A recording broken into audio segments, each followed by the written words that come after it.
नमस्कार, आप देख रहे हैं न्यूज़ एरा और मैं आपके साथ विपिन।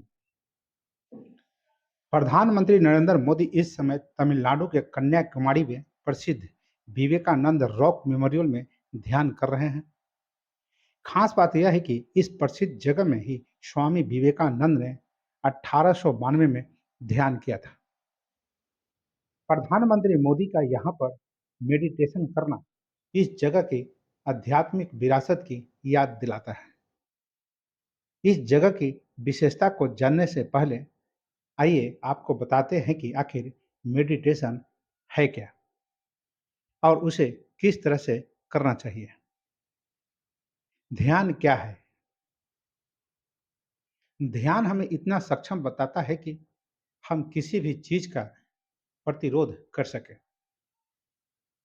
ध्यान हमें प्रकृति के करीब पहुंचाता है और उसमें निहित सुंदरता को हमारे सामने लेकर आता है। ध्यान हमें धरती पर ही स्वर्ग का एहसास कराता है। ध्यान के जरिए हम कुछ ही देर में अपनी प्रकृति को बदल सकते हैं। वैसे तो ध्यान करने के दर्जनों तरीके हैं, लेकिन सभी का अपना अपना अलग अलग स्वभाव है। हालांकि सभी का मकसद मन को काबू में करना है। दरअसल मन एक झील की तरह होता है। जिस तरह झील में पत्थर के गिरने पर लहरें उठती है, ठीक उसी तरह बाहरी चीजें हमें अशांत करती रहती है।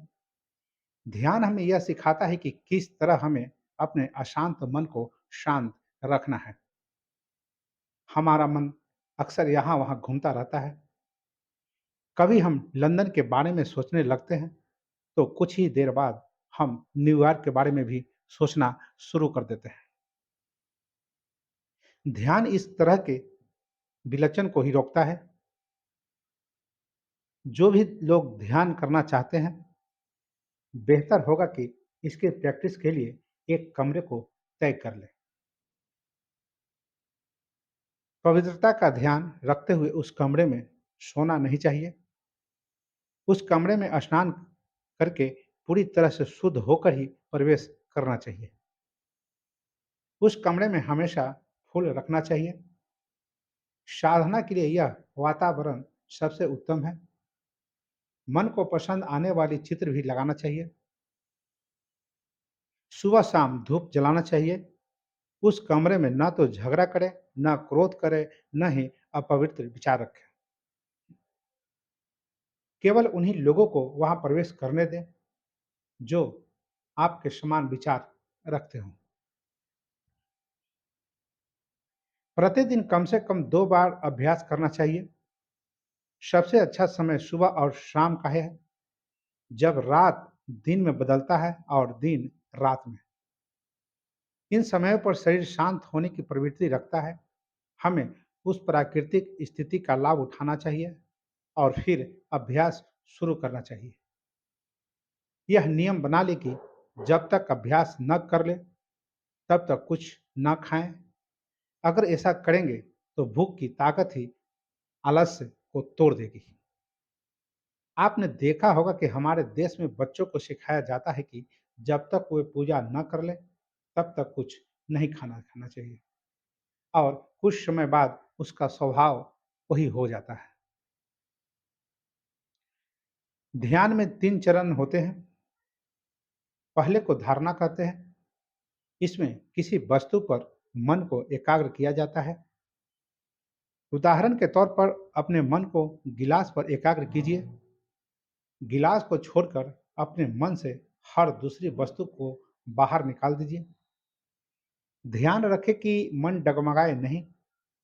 जब यह मजबूत हो जाता है और ज़्यादा नहीं डगमगाता है, तो इसे ध्यान कहते हैं। इसके बाद एक और उच्चतर अवस्था होती है, जब गिलास और हमारे बीच का अंतर खत्म हो जाता है। इसे समाधि या तल्लीनता कहते हैं। इस समय मन और गिलास एक समान हो जाते हैं। सभी इंद्रियां रुक जाती है। अन्य इंद्रियों के माध्यम से काम करने वाली सभी शक्तियां मन में केंद्रित होती है। ध्यान की शक्ति से हम सब कुछ हासिल कर सकते हैं। यदि आप प्रकृति पर नियंत्रण पाना चाहते हैं, तो आप ध्यान के माध्यम से ऐसा कर सकते हैं। ध्यान की शक्ति से ही आज सभी वैज्ञानिक तथ्यों की खोज की जाती है। विषय का अध्ययन करते हैं, महान तथ्य एक चमक की तरह सामने आता है। कुछ लोग सोचते हैं कि यह प्रेरणा है, लेकिन यह प्रेरणा नहीं है। महान सत्य सतह आते हैं और प्रकट होते हैं। इसलिए ध्यान का अभ्यास ज्ञान की महान वैज्ञानिक पद्धति है। तो बस अभी के लिए इतना ही। अब हमें आज्ञा दीजिए। नमस्कार।